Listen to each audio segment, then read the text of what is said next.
আপু, এই নে, এখানে কিছু গয়না আছে আর ব্যাগের ভিতরে কিছু কাপড় চোপড় আর সব টাকা পয়সা গোছাইয়া দিছি। তুই তাড়াতাড়ি ভাইয়ার কাছে চলে যা, আর বাসার বিষয়টা আমি দেখতাছি। ঠিক আছে, আমি গেলাম, তুই সাবধানে থাকিস। আচ্ছা।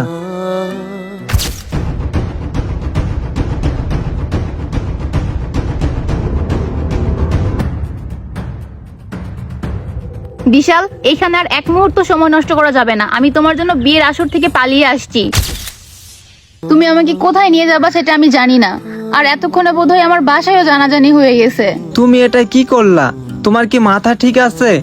আজকে সন্ধ্যার সময় তোমার বিয়ে, আর তুমি বিয়ের আসর থেকে পালাই আইছো? ঠিক আছে, তুমি যেহেতু বিয়ের আসর থেকে পালাই আইছো, আমি কি তোমাকে ফিরিয়ে দিতে পারি? বিশাল, একটু সাইডে আয় তো।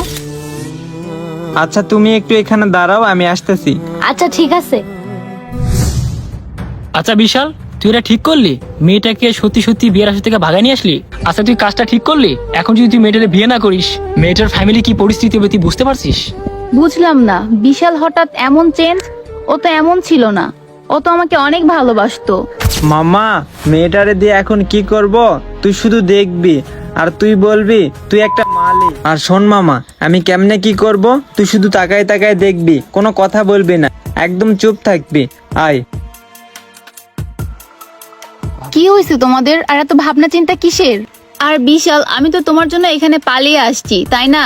তাহলে এত চিন্তা করার কি আছে? চলো আমাকে এখান থেকে নিয়ে চলো, বেশি দেরি করা যাবে না। আরে বেবি, চিন্তা করার কি আছে? আমি তো তোমাকে নিয়ে যাবই। আর কালকে রাতে তোমাকে আমি ওই যে ওগুলো আনতে বলছিলাম, ওগুলা কি আনছো? কই দেখি। কই, এখানে তো কিছু নাই, এখানে তো শুধু তোমার কাপড় চোপড়। এখানে দেখি। কই, এখানেও তো কিছু নাই। আর এগুলা কাপড় চোপড় দিয়ে আমি কি করব? আর কিভাবে আমি থাকবো? আর তুমি জানো না আমি বেকার, আর তুমি ভালো করে জানো আমি কোনো কাজকর্ম করি না। আর তুমি যে কাপড় চোপড় গুলো আনছো, এগুলা দেখি আমি সংসার করব? এগুলা দেখি সংসার করা যায় বলো?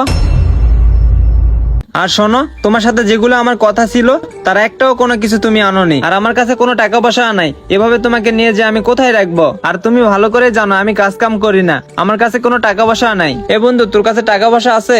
না বন্ধু, আমার কাছে কোনো টাকা পয়সা নাই। বিশাল, তুমি এসব কি বলতেছো? আমি তোমার জন্য বিয়ের আসর থেকে পালিয়ে আসলাম, আর তুমি টাকার জন্য আমার সাথে এরকম করতেছো? তোমার কাছে টাকা বড় নাকি আমি বড়? দেখো, এখন তুমি কোনো কিছু আমাকে ভালোবাসা দেখাও না, আর এখন ভালোবাসা দেখারও সময় নাই। আর হ্যাঁ, আমি তোমাকে ভালোবাসি, কিন্তু এখন এই অবস্থায় তোমাকে রাখবো কোথায়?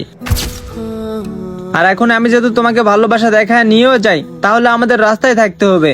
আর শোনো, এখন যদি তুমি কোনো টাকা পয়সা না আনতে পারো, তাহলে আমি তোমাকে নিয়ে কোথাও যাইতে পারবো না। প্রয়োজনে তুমি বাসায় ফিরে যাও, তারপরে আমি টাকা পয়সা ছাড়া তোমাকে নিয়ে কোথাও যাইতে পারবো না। আমি এখন বুঝতে পারতেছি তোমার মতো একটা ছেলেকে বিশ্বাস করে বাড়ি থেকে পালিয়ে এসে আমি কত বড় ভুলটা করছি।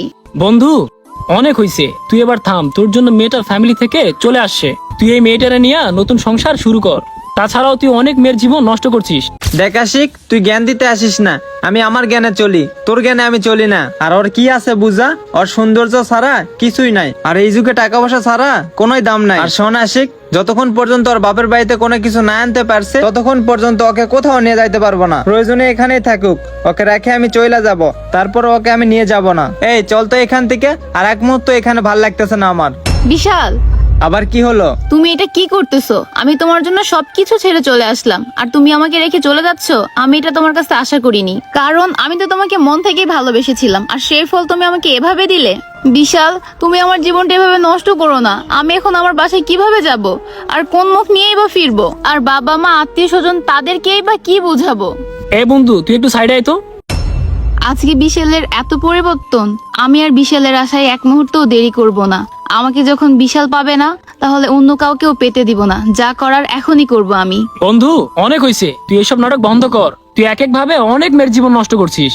প্লিজ বন্ধু, তোর কাছে রিকোয়েস্ট, এই মেয়েটার জীবন নষ্ট করিস না। বন্ধু, আমি জানি অনেক বড় ভুল করতেছি। বিশাল, তুমি ভালো থাকো। আমাকে তো ভালোবাসোনি, ভালোবাসছিলা আমার টাকাকে। আর তাছাড়াও আমি তো বাসা থেকে টাকা পয়সা গয়নাগাটি সবই আনছিলাম, সেগুলো ভাগ্যিস আমি অন্য জায়গায় লুকিয়ে রেখে আসছিলাম। আর যদি না আসতাম, তাহলে আজকে বিশালের এই রূপটা কখনোই দেখতে পারতাম না।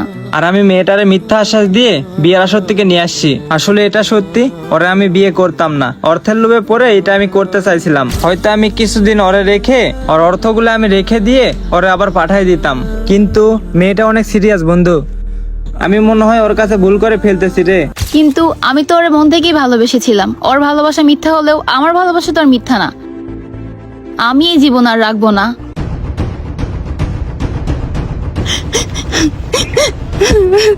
না আরে বন্ধু, মেয়েটা তো কাম ঘোটালাইছে, চল চল এখান থেকে তাড়াতাড়ি চল। এই বেটা দাঁড়া, আমার ওখানে বাইক আছে, এদিকে আয়।